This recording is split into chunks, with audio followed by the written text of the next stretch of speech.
नमस्कार। भारतीय network controls में आप सभी का स्वागत है। मैं हूं नरेंद्र कुमार चतुर्वेदी। दोस्तों, आज हम चर्चा करने के लिए आए हैं जापान के प्रधानमंत्री को मर्डर के विषय में। उनकी हत्या जो हो गई है, तो जापान के पूर्व प्रधानमंत्री शिंजो आबे जी के एक हत्यारे ने शुक्रवार को गोली मारकर हत्या कर दी। उनको 2 गोली मारी गई। हत्यारा पकड़ा भी गया। हत्यारे से पूछताछ चल रही थी और चल रही है शायद। उससे काफ़ी पूछताछ की गई पर उसने अभी तक कुछ बताया नहीं। उससे ये भी पूछा गया कि इसमें किसका हाथ है, किस देश का हाथ है, तो वो कुछ नहीं बताया। और ये बस यही कह रहा कि बस मैं अपने खुद के कारण से इनको गोली मारा हूँ। वो बस यही कह रहा था कि मैं शिंजो आबे की नीतियों से दुखी था, इसलिए गोली मारा हूँ। लेकिन दुनिया की सारी मीडिया, सारे समाचार पत्र, सारे टीवी चैनल उनसे काफ़ी कुछ न्यूज़ निकल रही है कि शिंजो आबे की हत्या में कहीं ना कहीं चाइना की भूमिका सामने आ रही है। और इसलिए कहा जा रहा है कि शिंजो आबे, वो इसलिए कहा जा रहा है कि कई सालों से शिंजो आबे ताइवान के मामले में काफ़ी मुखर थे अन्य देशों के मुकाबले। वो चाइना का ताइवान में दखल का विरोध कर रहे थे। यानी चाइना बार बार ताइवान को धमकी दे रहा था कि हम तुमको अपने कब्जे में ले लेंगे। तो ये सब चीज़ों का जापान के प्रधानमंत्री पहले से काफ़ी कुछ बयान दे चुके हैं और उसका विरोध भी कर रहे थे। जब अमेरिका में डोनाल्ड ट्रंप राष्ट्रपति थे जिस समय, तब शिंजो आबे ने अमेरिका के साथ मिलकर जापान को पुनः सैन्य शक्ति के रूप में विकसित करने का बीड़ा उठाया हुआ था। वर्ल्ड वार 2 के पहले की जैसी स्थिति पर। दूसरे विश्व युद्ध के बाद सारी दुनिया और अमेरिका ने मिलकर जापान को बड़ी सैन्य शक्ति ना बनने के लिए मजबूर किया उस समय, और अमेरिका खुद वहां जाके जापान में बैठ गया। इसके पास सिर्फ अपनी रक्षात्मक डिफेंसिव सिक्योरिटी फोर्स है। इसके आगे जाके शिंजो आबे ने निर्णय ले लिया था कि जापान को एक स्वतंत्र सैन्य देश बनाया जाए। जापान के इतिहास में श्री शिंजो आबे सबसे ज़्यादा प्रधानमंत्री साबित हुए। पहले उन्होंने 2006 में प्रधानमंत्री पद की शपथ ली, फिर 2012 से और 2020 तक प्रधानमंत्री पद पर आसीन रहे, और 2020 में ही उन्होंने उसके बाद इस्तीफा भी दे दिया था। जापान के लोग शिंजो आबे को बहुत प्रेम, बहुत प्यार करते थे। लेकिन जब उनकी मौत हुई तो 2 आसुरी शक्तियां उनकी मौत पर लगातार हंसी मजाक उड़ा रहे थे और मीडिया पर लिख रहे थे, कुछ जोक्स लिख रहे थे। ये सब दुनिया के मीडिया में के लोगों ने देखा। पहला असुर शक्ति था चाइना, और दूसरा था इस्लामिक जो फोर्सेस है इस दुनिया में। धीरे धीरे अब हो क्या रहा है कि कुछ वर्षों से 25-30 साल से कम्युनिज्म और इस्लामिज्म दोनों साथ में मिलके और दुनिया में तबाही मचाने के लिए तत्पर रहते हैं। तो इस घटनाक्रम में इसमें भारत को बहुत झटका लगा। भारत को शिंजो की मृत्यु पर काफ़ी झटका लगा। कल जो घटना घटी जापान में, वो भारतवासियों के लिए विचलित कर देने वाली थी। ये केवल प्राइम मिनिस्टर प्रधानमंत्री मोदी जी के सबसे अच्छे मित्र थे शिंजो आबे, और बहुत अच्छे उनसे रिश्ते थे, ऐसा केवल ये वाली बात नहीं थी। हमारे देश के साथ जापान और भारत के साथ पुराने बहुत अच्छे रिश्ते इन्होंने मेंटेन किया 2006 से। इसके पीछे जो सबसे बड़ी शंका और संदेह जाता है वो चाइना के ऊपर जाता है, और चाइना का जाने का कारण वो हमारे ऊपर, हमारे बड़ी बड़ी संस्थाओं पे भी अटैक करता है चाइना, और अब जापान पे भी किया है, उनके प्रधानमंत्री की हत्या की है। और इसका बहुत सा जीता जागता उदाहरण मैं आपको देना चाहता हूँ। जब पिछले शंका संदेह इसलिए जाती है कि भले हमारे देश के ट्राई सर्विसेज ने एक इंक्वायरी चलाकर कहा कि ये एक मामूली दुर्घटना थी। मैं बात कर रहा हूँ जनरल विपिन रावत के विमान हेलीकॉप्टर दुर्घटना पे। लेकिन साथियों, मैं आपको बता दूं, जनरल विपिन रावत जिस हेलीकॉप्टर में सवार थी वो दुनिया का सबसे उच्चतम और आधुनिक हेलीकॉप्टर था। वो हर मौसम में अपने आप को, हर बरसात हो, कोहरा हो, किसी भी प्रकार के मौसम में चलने में, सुरक्षित चलने में सक्षम था। वो इस तरह दुर्घटना कभी नहीं हो सकता, इसमें कोई दो राय वाली बात नहीं है। लेकिन मुझे पक्का भरोसा है कि जो हमारे विपिन रावत दुर्घटना में, हेलीकॉप्टर की दुर्घटना में मारे गए, वो मारे नहीं, मतलब वो दुर्घटना नहीं थी, वो एक हत्या थी।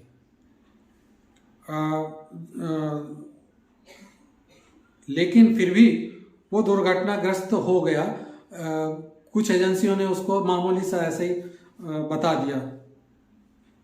ऐसे समय हुई ये घटना, ऐसे समय हुई विपिन रावत वाली, कि जब उस समय आप लोगों को याद होगा कि विपिन रावत ने चाइना के लिए काफ़ी दिनों से प्रमुख बातें कह रहे थे कि टू फ्रंट वार में सबसे ज़्यादा प्रखर रूप से चाइना हमारे लिए चुनौती बन रहा है, और पाकिस्तान की जगह हमारा सबसे बड़ा जो चैलेंजर्स दुश्मन है वो चाइना है। और चाइना से हमें कई प्रकार के, नाना प्रकार के खतरे हैं बॉर्डर पे और अंदरूनी भी। चीन के खिलाफ वो कई बार बोल चुके हैं, और इसके अलावा भी जब जैसे बॉर्डर पे गलवान घाटी पे छोटा सा युद्ध हुआ था चाइना और भारत के बीच में, जिसमें हमारे 20 सैनिक शहीद हुए और उनके 80 से 90 सैनिक मारे गए, जिसमें चीन के काफ़ी लोग मारे थे। तो इस कारण चीन विपिन रावत से खार खाए हुए बैठा था। जब उनका हेलीकॉप्टर दुर्घटनाग्रस्त हुआ तो इस बात को वहीं का वहीं दफन कर दिया गया, जिससे स्थायी तौर पे और ज़्यादा एस्केलेट ना हो हमारे बॉर्डर पे या संबंधों पे। जिन परिस्थितियों में ये घटना घटी, वैसे हालात में कोई भरोसा नहीं कर सकता। जैसे कि रिपोर्ट को जग जाहिर किया गया है, जो कि वो सही रिपोर्ट नहीं थी। अब मैं इस पूरे परिवेश को समझने के लिए इतिहास में चलता हूँ, आपको लेके चलता हूँ। हम जब बात करते हैं 1960 के दशक में, जब जाके देखते हैं तो हमारे पूर्व प्रधानमंत्री श्री लाल बहादुर शास्त्री जी की बहुत ही विचित्र परिस्थितियों में मृत्यु हुई। उस समय हम पाकिस्तान से युद्ध जीत चुके थे, पाकिस्तान के साथ युद्ध जीत चुके थे, और जीतने के बाद हम अक्सर दुनिया में देखा गया कि जो पार्टी युद्ध जीतती है उसको समझौता करने के लिए कहीं जाना नहीं पड़ता दुश्मन के पास। हारी हुई पार्टी खुद समझौते के लिए आती है। लेकिन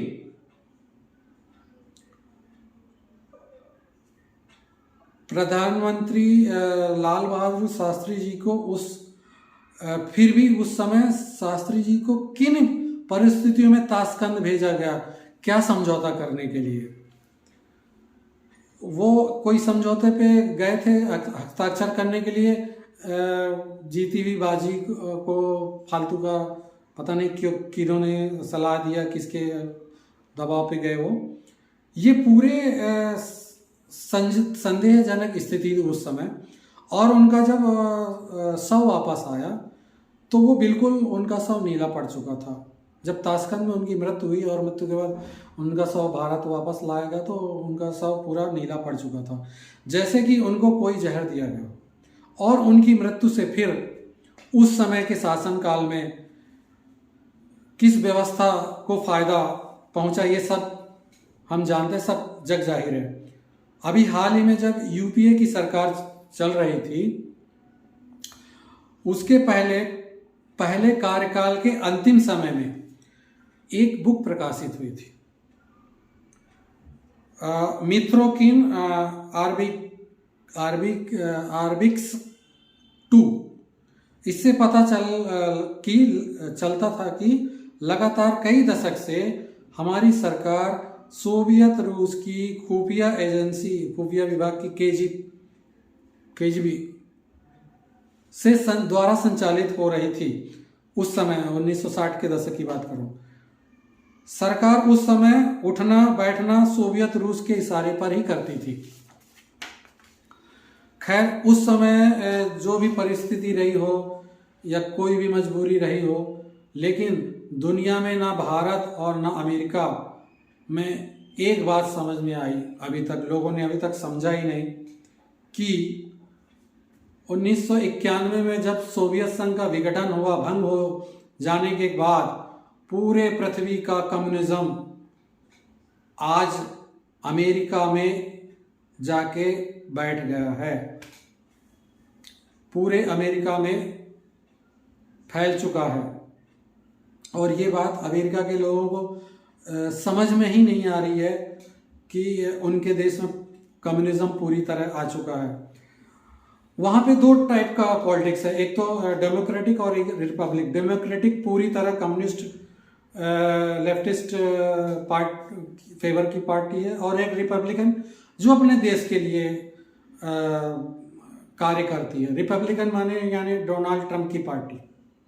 अब इसलिए जब डोनाल्ड ट्रंप अमेरिका के राष्ट्रपति थे, उस समय अमेरिका में काफ़ी कुछ उथल पुथल, उनके हर निर्णय का मजाक उड़ाना, उनके ट्विटर अकाउंट को ब्लॉक कर देना, या अन्य नाना प्रकार के उनके साथ व्यवहार किया जाता था।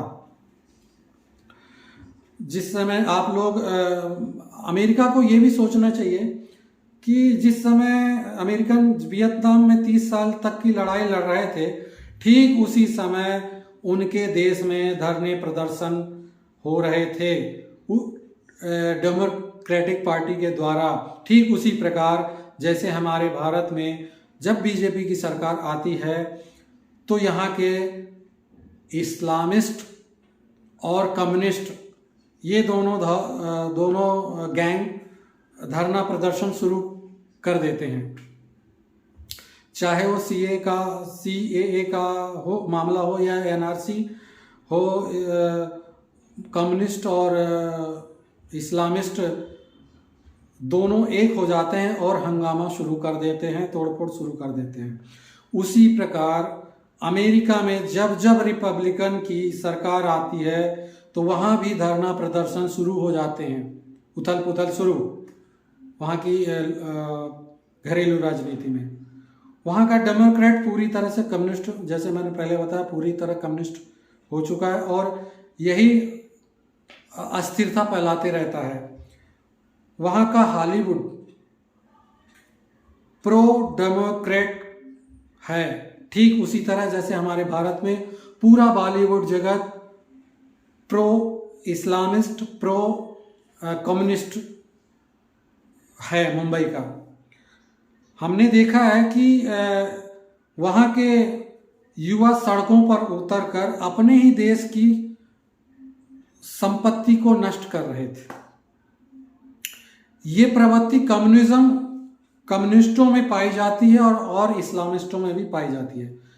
अब 1991 में केजीबी टूट गया, तब पूरे विश्व का कम्युनिज्म वो अमेरिका बन गया है। और अमेरिका का जो पेंटागन हाउस है, जहां पर उसकी विदेश नीति और सामरिक नीति तय होती है, उस पेंटागन को रिपोर्ट करता है वहां का सीक्रेट एजेंसी CIA, और CIA के कई ऐसे पदाधिकारी जो रिटायर्ड हो चुके हैं, मीडिया से बात कर चुके हैं, कई तो बुक भी इस बारे में किताबें भी लिख चुके हैं कि ये लोग अपनी छवि में फेयर एंड लवली वाला दिखावे का मास्क लगाते हैं, क्रीम लगाते हैं। ये जो एक वहाँ के CIA के बड़े अधिकारी ने अपनी बुक में लिखा है कि जो ये CIA है ना, CIA का काम अंदर कुछ होता है और बाहर कुछ होता है। उदाहरण के तौर पे बाहर इनका एक फाउंडेशन है, फोर्ड फाउंडेशन। अब वो फोर्ड फाउंडेशन की जगह मैं तो यही कहूँगा फ्रॉड फाउंडेशन पूरी तरह। तो वो फोर्ड फाउंडेशन ये लोग चलाते हैं और ये दर्शाना चाहते हैं कि हम विश्व की सारी जनता का कितना अच्छा भला चाहते हैं, गरीबों की कितनी मदद करते हैं। जिनके पास पैसे खाने के लिए नहीं है उनकी हम मदद करते हैं, जिनके पास कुछ भी नहीं है उनको वहाँ के देश के NGOs के द्वारा मदद करते हैं। ये लोग NGO जो डाउन ट्रॉडन के लिए अंडर प्रिविलेज काम करते हैं, वो एक ऐसे NGO के लिए को ही सपोर्ट करेंगे जो उनके लिए CIA के लिए ही काम करे। वैसे NGO के लिए भरपूर पैसा देंगे। हम उनको आर्थिक रूप से सहायता करते हैं और ये अपनी छवि NGO के द्वारा मसीहा बनकर नई छवि बनाते हैं। इन NGO के द्वारा मसीहा जैसी छवि बनाई जाती है, लेकिन जिन देशों में अमेरिकन्स को खतरा महसूस होता है कि ये देश अब हमसे आगे निकलने की कोशिश कर रहा है, भले ही वो इसका मित्र राष्ट्र क्यों ना हो, अगर उसको लगा, अमेरिकन्स को लगा कि ये देश हमसे आगे बढ़ने जा रहा है, तो वो उसको आगे बढ़ने नहीं देते हैं। और एक दिन वो सोचते हैं कि अगर ये कोई भी एक देश आगे बढ़ गया तो जरूर एक दिन हमारी ये नंबर 1 की पोजीशन हमसे छीन लेगा। तो वो उसको NGOs के द्वारा वहाँ पे वो गड़बड़ करना शुरू कर देते हैं पैसा देके।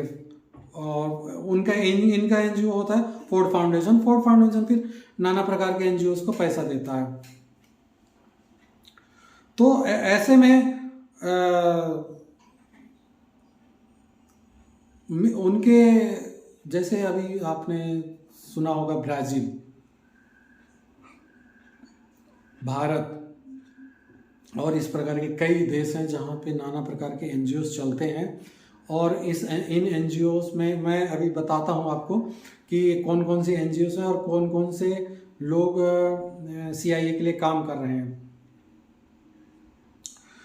तो ये जब अपनी सुरक्षा को खतरा मानते हैं तो फोर्ड फाउंडेशन को सामने लाकर ही फिर उस देश को कंट्रोल करते हैं। 2014 के बाद मोदी सरकार बनी, उस समय ये सभी एक नया समूह बनाए, उसमें हम भी थे। क्वाड नाम का एक समूह बनाया गया। क्वाड में 4 देश शामिल थे, जिसमें ऑस्ट्रेलिया, अमेरिका, भारत और जापान। सॉरी, मैं क्वाड की बात कर रहा हूँ। ब्रिक्स बनाया गया। उसी समय हम सभी एक नया समूह नाम सुनते थे, ब्रिक्स। ब्रिक्स में ब्राजील का नाम आता है। एक उभरती हुई अर्थव्यवस्था थी उस समय ब्राजील। आजकल उस देश में कोई नए रिफॉर्म नहीं सुनाई देते, कोई बड़ा काम नहीं होता, कोई भी इकोनॉमिक रिफॉर्म नहीं हो रहा है, क्योंकि इसी तरह वहाँ के NGO के सहारे अमेरिकन CIA और फोर्ड फाउंडेशन द्वारा ब्राजील को चौपट कर दिया है। अमेरिकन को चीन से भी बहुत ज़्यादा खतरा है, लेकिन अमेरिका चीन को हाथ नहीं लगाता। अगर वो वैसा कुछ करेगा तो चाइना वैसा ही करेगा जैसे 1990 में तियानानमेन स्क्वायर में लोगों के ऊपर टैंक चढ़ा के किया था। वहां के किसी भी प्रकार के विद्रोह को सीधा टैंक से कुचल दिया जाता है। अब पूरे पहलू पर आते हैं। विश्व भर में जहां कहीं भी मुसलमान देश होते हैं, वहां कम्युनिस्ट पार्टी का कोई भी प्रतिनिधित्व नहीं होता, जबकि खुद चीन में मुसलमान दाढ़ी नहीं रख सकता, नमाज नहीं पढ़ सकता, मुसलमान अपने बच्चों का मुसलमान नाम नहीं रख सकता। उसके बावजूद ये जितने आईओसी के गल्फ कंट्री तेल वाले देश हैं, वो सभी चाइना के खिलाफ एक शब्द बोलने की हिम्मत नहीं कर सकते। लेकिन जैसे ही किसी तीसरे देश की बात आती है, नॉन मुस्लिम, नॉन कम्युनिस्ट, आते ही ये दोनों मिलकर एक गैंग बना लेते हैं। जैसे हमारे देश में जितनी भी अभी तक अफरा तफरी होती है, वो सब कुछ इन्हीं दोनों गैंगों के द्वारा की गई है। आपने हाल ही में देखा होगा कि यहाँ का मुसलमान दंगा करते हैं और जितने भी लेफ्टिस्ट पार्टी हैं, जितने भी एनजीओस हैं, वो बैकबोन बन के पीछे से सपोर्ट देना के लिए आ जाते हैं। कोर्ट में बड़े बड़े सुप्रीम कोर्ट में बड़े बड़े वकीलों को हायर करना या नाना प्रकार के सपोर्ट देना। अब ये लेफ्टिस्ट का, चूंकि अब ये पूरा कम्युनिस्टों का अमेरिका गढ़ बन चुका है, तो हम सभी ने देखा जब डोनाल्ड ट्रंप प्रेसिडेंट थे तो किस तरह उनका हर काम के लिए, हर चीज के लिए मजाक उड़ाया जाता था। हमारे देश के कम्युनिस्ट लोग भी और वहाँ दूसरे देश के लोग भी, हमारा मीडिया भी उसमें भी शामिल है। यहाँ तक कि उनका ट्विटर अकाउंट को भी बंद कर दिया गया। सभी सोशल मीडिया पर ट्रंप के खिलाफ पूरे 4 वर्ष झूठा प्रचार किया गया। ये दोनों असुरी शक्तियों आपस में मिल चुकी हैं और अच्छी तरह गठबंधन हो चुका है इनका। हमारे देश में कुछ ऐसी जगह हैं जहां कम्युनिस्ट नहीं पहुंच सकता और कुछ ऐसी जगह हैं जहां अमेरिका नहीं पहुंच सकता, अमेरिकन फोर्स नहीं पहुंच सकती। अब ये दोनों ने कोलैबोरेशन कर लिया है और कहीं पर भी प्रवेश कर सकते हैं। और ये बात साबित हुई है जब शिंजोआबे की हत्या में शामिल आदमी, जो कि जापान के नेवी में काम कर चुका था, ठीक इसी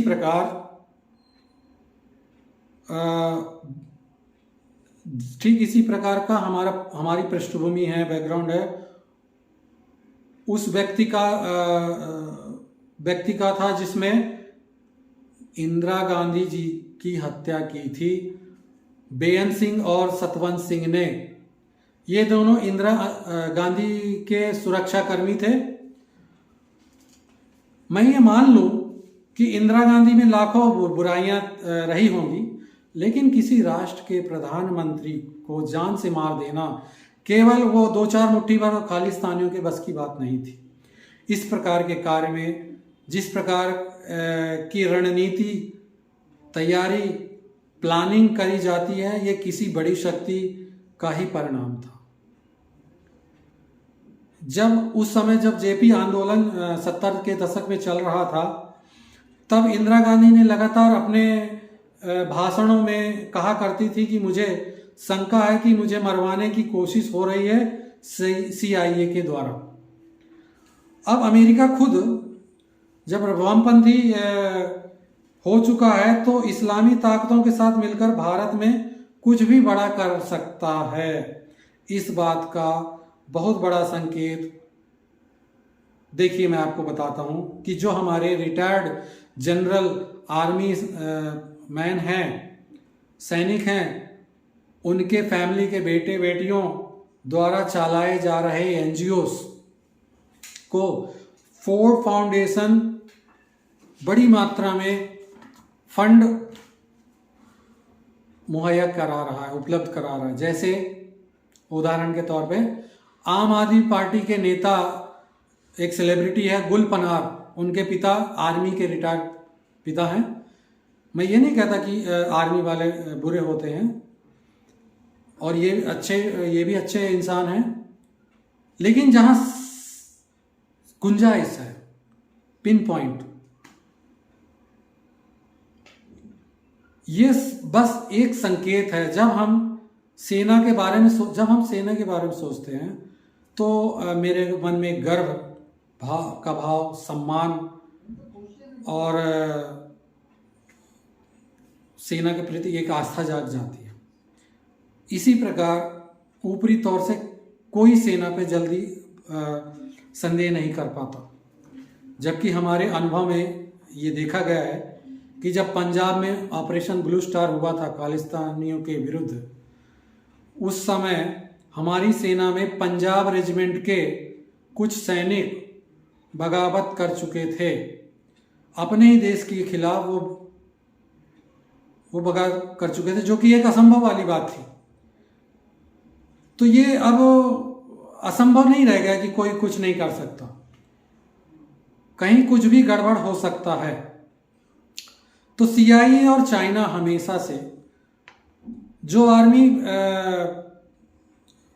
पृष्ठभूमि से आते हैं दोनों, उनको ही ये अपने हाथ में रखते हैं। अगर सेना के परिवार वाले कोई NGO चलाते हों तो ये ताकतें उनको बहुत जल्दी बढ़िया तरीके से फंड उपलब्ध करा देती हैं। उदाहरण के तौर पर एडमिरल रामदास के फैमिली NGO को बहुत फंड दिया गया फोर्ड फाउंडेशन द्वारा। आम आदमी पार्टी में अंकित लाल, जो कि परिवर्तन नाम का NGO चलाते थे, उनके ही साथी थे दिलीप पांडे, आम आदमी पार्टी से MLA बन गए। उसने भी पब्लिक कॉल रिसर्च फाउंडेशन नाम का NGO चलाया और उनको फोर्ड फाउंडेशन से बहुत सारा फंड मिला।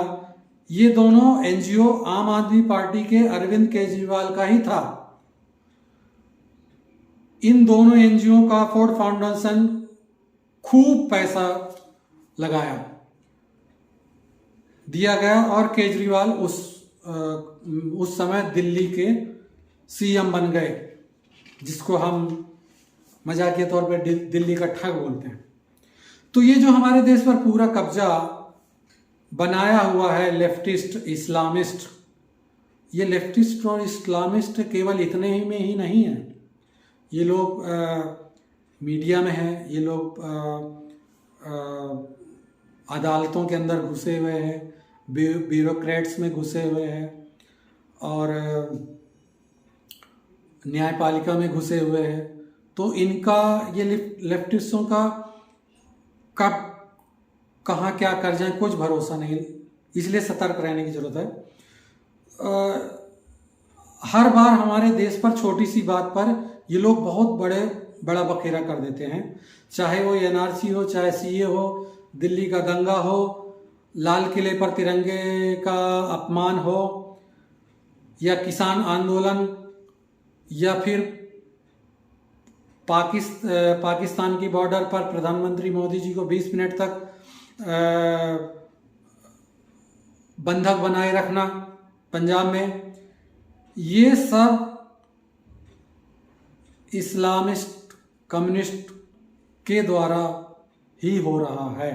और जब इनको लगेगा कि अब हंगामे से काम नहीं चलने वाला, तो ये दोनों असुरी शक्तियां हत्या तक का षड्यंत्र रच लेते हैं। जनरल विपिन रावत ये एक बहुत बड़ा उदाहरण है। वो बेचारे इन्हीं षड्यंत्रों का परिणाम है जो उनकी आज हत्या हो गई। मैं आप सबको बता दूं कि जब शिंजो आबे के हत्यारे को पहचान लिया गया तब उसका नाम यामागामी टेंडू निकला। उसने बताया कि शिंजो आबे की पार्टी लिबरल डेमोक्रेटिक पार्टी का स्पष्ट कहना था कि जापान को अब प्रॉपरली मिलिट्री पावर बनाया जाएगा। अभी वो सेल्फ डिफेंस में से बाहर निकलना चाहता है, एक पूरी मिलिट्री पावर जापान बनता है। तो इसमें सबसे ज्यादा खतरा किसको है? चीन को। तो सबसे पुख्ता संदेह, सबूत तो मैं नहीं कह सकता, चीन के ऊपर जाता है फिलहाल, क्योंकि ये चीज होने से चीन को ही खतरा था। शिंजो आबे ने ताइवान को पहले ही कह चुके हैं ताइवान के विषय में कि ताइवान का संकट, ताइवान के ऊपर अगर संकट आएगा चीन के द्वारा तो मैं समझूंगा जापान के ऊपर संकट है और वो उस प्रकार की कार्रवाई करेंगे। इस बात पर चाइना के प्रेसिडेंट को मिर्ची लग गई और उसने उसी समय पलटवार करते हुए एक बयान दिया था कि their bone ground to powder, यानी उनकी हड्डियों को पाउडर बना के धूल में मिला देंगे, जो ताइवान के विषय में बयान देंगे। शी जिनपिंग ने खुली धमकी दिया था 2019 में कि जिस किसी ने ताइवान को कि संप्रभु राष्ट्र के तौर पर आगे बढ़ेगा उसको परिणाम भुगतना पड़ेगा। शिंजो आबे ताइवान को स्वतंत्र राष्ट्र के रूप में मान्यता देने के कार्य में लग चुके थे, इसलिए उनको मारा गया। विगत दिनों में आपने देखा होगा कि जापान एक सशक्त देश बनकर उभरा है। शिंजो आबे के नेतृत्व में और साउथ चाइना सी, जिस पर चीन की बुरी नज़र है, अभी दक्षिण तटवर्ती सागर देशों को वो परेशान करते रहता है। ये छोटे देश बेचारे जैसे फिलीपींस, मलेशिया, इंडोनेशिया आदि ऐसे छोटे से देश चाइना का कुछ नहीं कह पाते, लेकिन जापान 2 साल पहले चीन के युद्धपोत को साउथ चाइना सी से खदेड़ के भगा दिया था। और इतना बस नहीं, जब ये चीनी जापान के निकट जाते हैं जापान उनको वहां से खदेड़ देता है, धमकाकर भगा देता है। असल में चीन दिखावे का एक प्रोपेगेंडा करता है दुनिया में कि मैं बहुत बड़ा हूं, मैं बहुत पैसे वाला हूं, मैं बहुत बड़ी आर्मी शक्ति हूं, मेरे सामने कोई नहीं टिक सकता। लेकिन उसकी सैन्य शक्ति की ताकत हमको, हमारे वीर सैनिकों को पता है। चाइना की कमजोरी है उसके सैनिक बहुत बड़े डरपोक हैं। हमने देखा है गलवान में जिस तरह चीनी सैनिक मारे गए हमारे वीर सैनिकों के द्वारा, 80 से 90 सैनिक मारे गए थे। वो लोग डर के उस समय रो रहे थे, डर के मारे। चाइना की सैन्य शक्ति कभी भी किसी देश से युद्ध नहीं लड़ी, कोई इंटरनेशनल टेस्टेड नहीं है, वो प्रमाणित नहीं है कि युद्ध के लिए चीन की सेना कितनी कारगर है। ट्रंप के समय एक ग्रुप बना था क्वाड, इसमें 4 देश थे भारत को मिलाकर, जिसमें 2 देश का होना ना होना बराबर है। ऑस्ट्रेलिया, अमेरिका, जापान और भारत, ये 4 राष्ट्र हैं क्वाड में। तो ऑस्ट्रेलिया का तो होना ना होना कोई मायने नहीं रखता, क्योंकि जब जब ऑस्ट्रेलिया को चाइना धमकाता है, अड़काता है, वो पीछे हट जाता है, बस साइलेंट हो जाता है, वो कोई कभी आगे नहीं आता। रही बात अमेरिका की, तो अमेरिका चाइना पे कभी भी सैन्य कार्रवाई नहीं करेगा जीवन में। उसका कारण मैं आगे बताता हूं आपको। अब इसमें 4 देशों में बचे कौन? हम दो, जापान और भारत।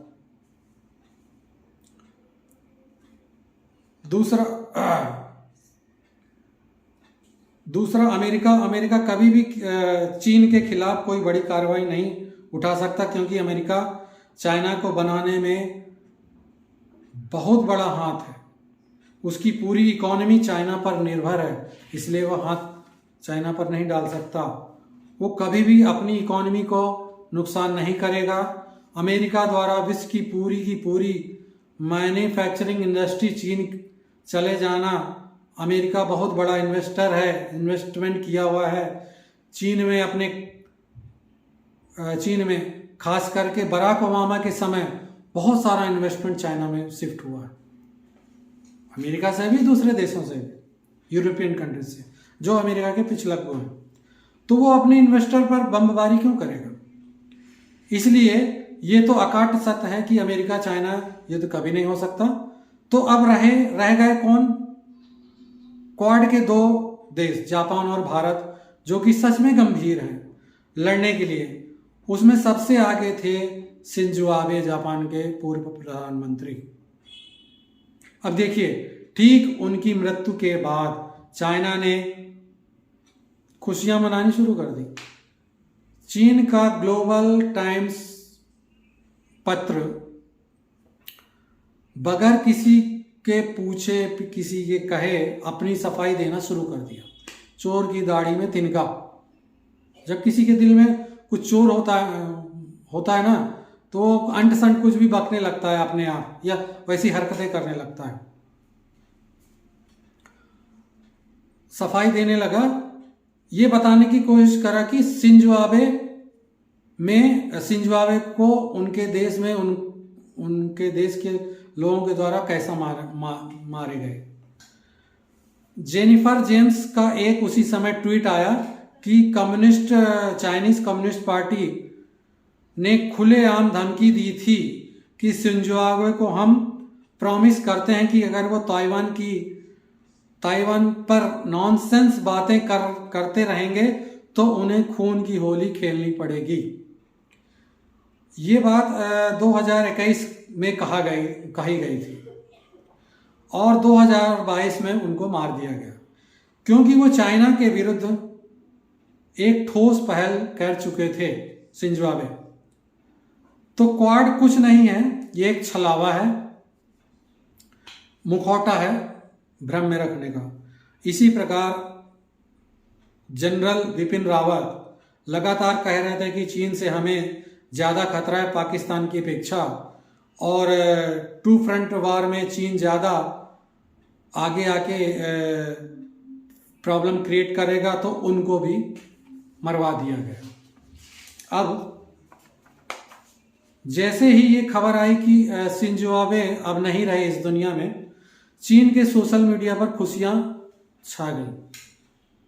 ठीक उसी तरह जैसे हमारे देश में जनरल बिपिन रावत की हत्या हुई तो मुसलमानों ने खुशियां मनाना शुरू कर दिया, हंसना शुरू कर दिया। और अभी हाल में स्वर कोकिला श्रीमती लता मंगेशकर जी का देहांत हुआ, उस समय भी यहाँ के मुसलमानों ने खुशी मनाना और हंसी मजाक करना उनके ऊपर शुरू कर दिया था।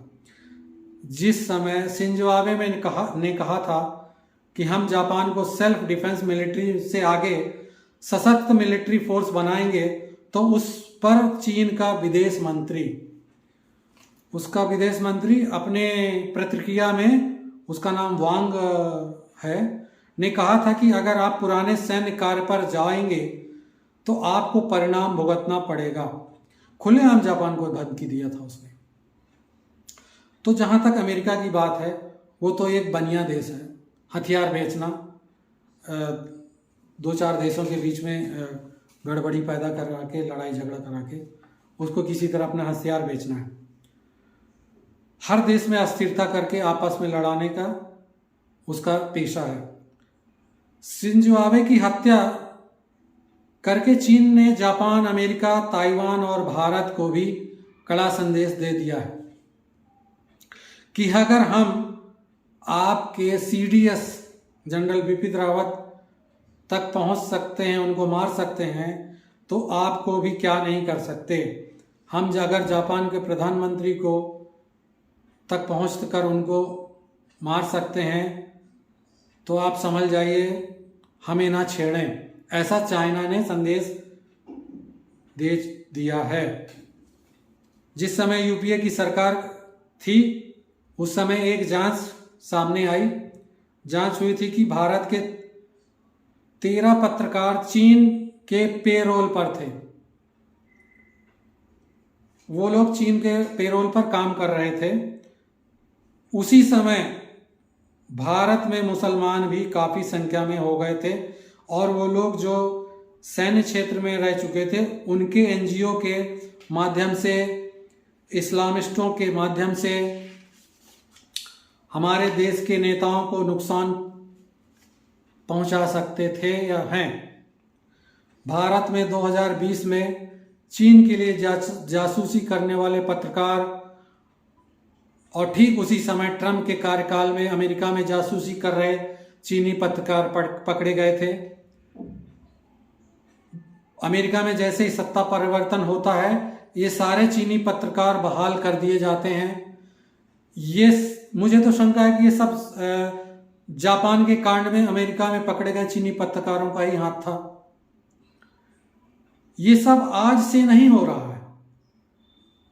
पहले 1962 में की लड़ाई में कम्युनिस्ट पार्टी ऑफ इंडिया के हरकिशन सिंह सुरजीत ने बड़े पैमाने पर सेना में चीनी जासूस घुसवाए थे।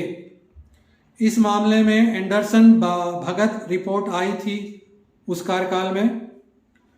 वो रिपोर्ट आज भी साउथ ब्लॉक, दिल्ली के साउथ ब्लॉक में धूल में कहीं दबी पड़ी है। उस रिपोर्ट में कम्युनिस्ट पार्टी ऑफ इंडिया की पूरी गद्दारी का कहानी लिखी हुई है।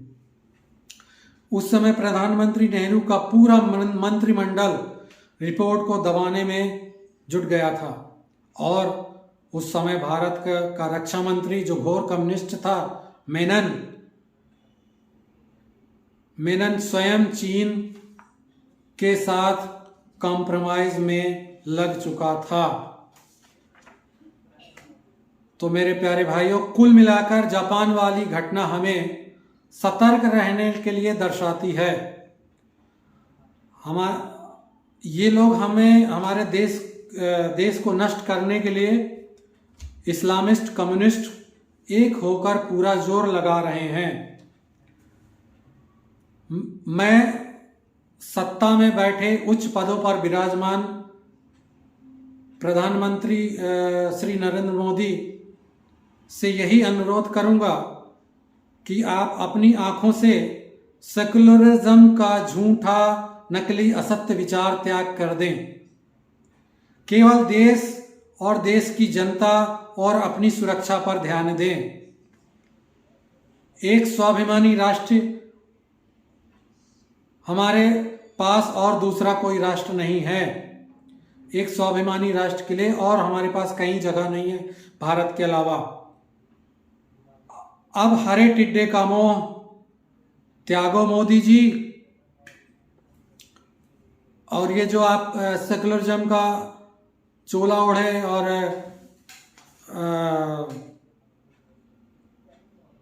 दूसरे समुदाय आपको बड़े प्यारे लगने लगे हैं। शेड्यूल कास्ट ST SC का आरक्षण का हक उनको 80% दे रहे हैं।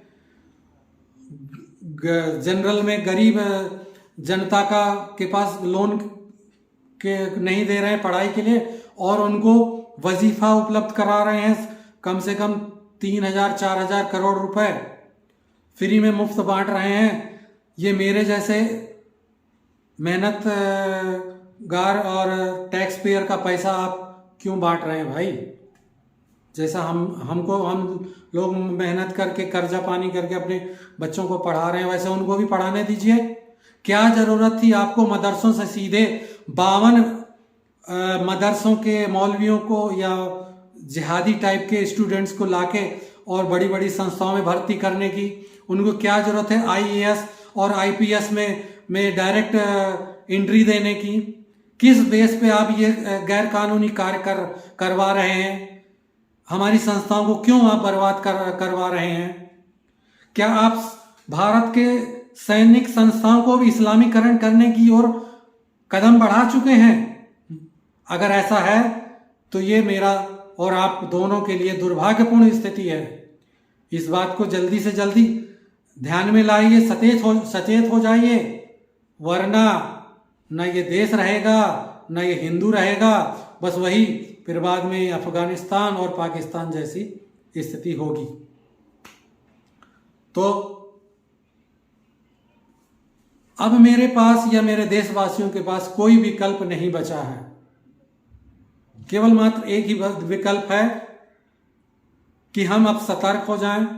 हमारे आसपास जो भी घटनाएं घट रही हैं उसके ऊपर हम बिल्कुल जागरूक रहें और हम अपने नेताओं को भी जागरूक करें। मैं मुख्यमंत्री, प्रधानमंत्री और सभी से करबद्ध हाथ जोड़कर निवेदन करूंगा कि वो इस देश को इस्लामिज्म में ना ले जाएं। अपनी झूठी लालच में के कारण कि मुझे अल्पसंख्यकों का सहयोग चाहिए, उस लालच में ना जाए, नहीं तो आप खुद बर्बाद हो जाएंगे, हमें भी बर्बाद कर देंगे।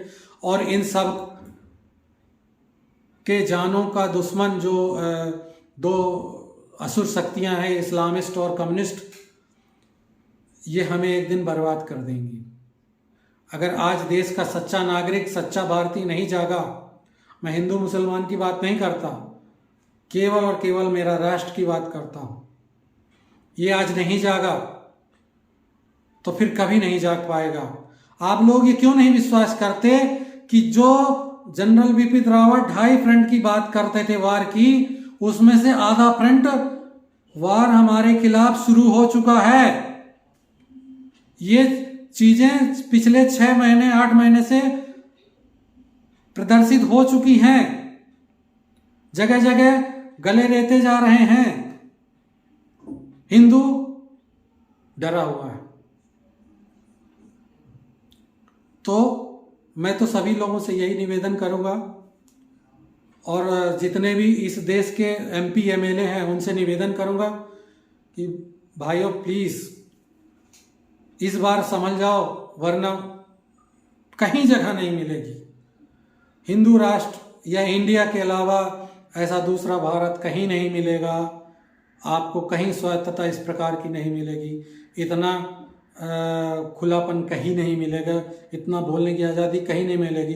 हमारे यहाँ तो एक प्रधानमंत्री को टुच्चा सा आदमी गाली दे देता है और बड़े आराम से रहता है।